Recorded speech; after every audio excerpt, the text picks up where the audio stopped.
Hello everyone, my name is Zach Hoheisel and I'm from Growing Wild TV. I film all of my hunting and fishing adventures and I'm a wild game enthusiast. So today I'm going to be doing one of my favorite whitetail venison recipes. This is for the backstrap. I've got 3 pieces of backstrap here.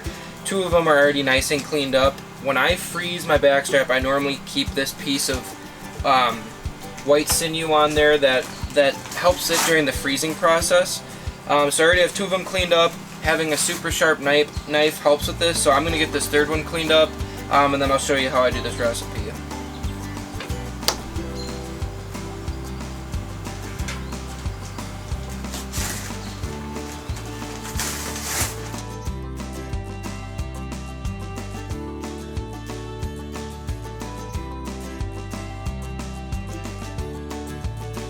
Alrighty, so now that I got all 3 of these pieces of backstrap cleaned up, I'm just going to do a very simple recipe. All you got to do for this is you need olive oil and musket powder rub. This is one of my favorite rubs. It's a coffee-based rub. It's just a little bit different. When I cook venison, I kind of like to let the meat be the rock star. This isn't overpowering. It's really good, and I like it a lot, and it's a lot different than most other rubs. Alright, so now all we need to do is get a coat of olive oil on this venison.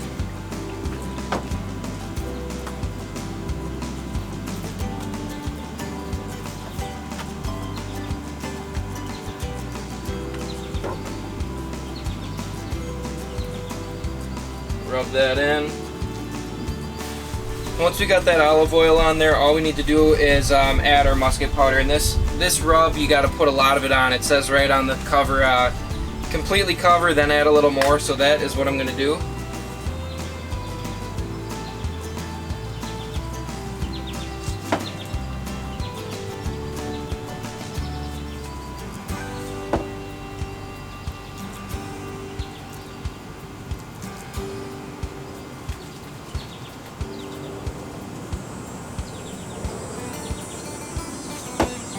You want to make sure you get all sides covered. Then we're going to fire up our griddle and cook these on a Blackstone griddle today. Alrighty, so I got a super hot griddle here. All I'm going to do now is get some oil on here.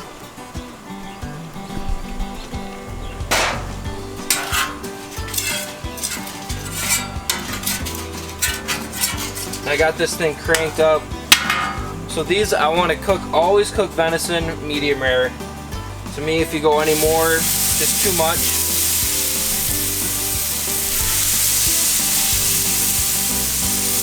For pieces this size, it's about 4 to 5 minutes a side, and then you got to roll them around to brown all the edges and all that. But I do about 4 to 5 minutes a side, and that gives it a nice, perfect medium rare. Puts a nice crust on the outside, and it keeps your meat just nice and juicy and flavorful. These have been going for about 4 minutes, so I'm going to give them a nice flip.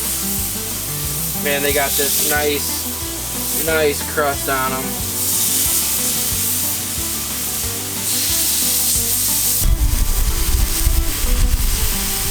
These smaller pieces are starting to get close, so I'm going to roll them around and make sure I get the sides seared.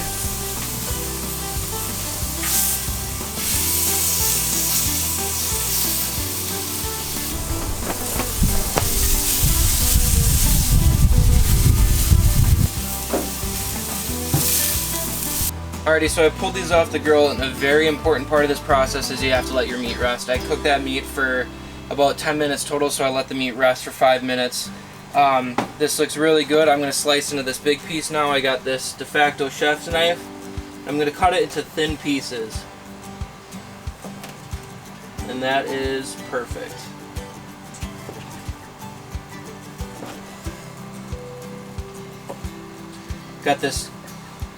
I got this super nice crust of musket powder, nice juicy, medium rare, perfect. Alrighty, so this is one of my favorite venison recipes, especially for backstrap. This works with other cuts of steak, but backstrap is my favorite. It's super simple, it works every time, and it's really, really good. So if you haven't tried venison yet, I highly encourage you to get your hands on some and try it. Sometimes it gets a bad reputation for being gamey or dry, and that's just not the case if you cook it right. If you want to give this a shot, I'll put the links to musket powder in the video below, as well as the de facto knives. Make sure to subscribe to these videos so you can stay tuned for more recipes and all the other videos we have coming out. Thanks for watching.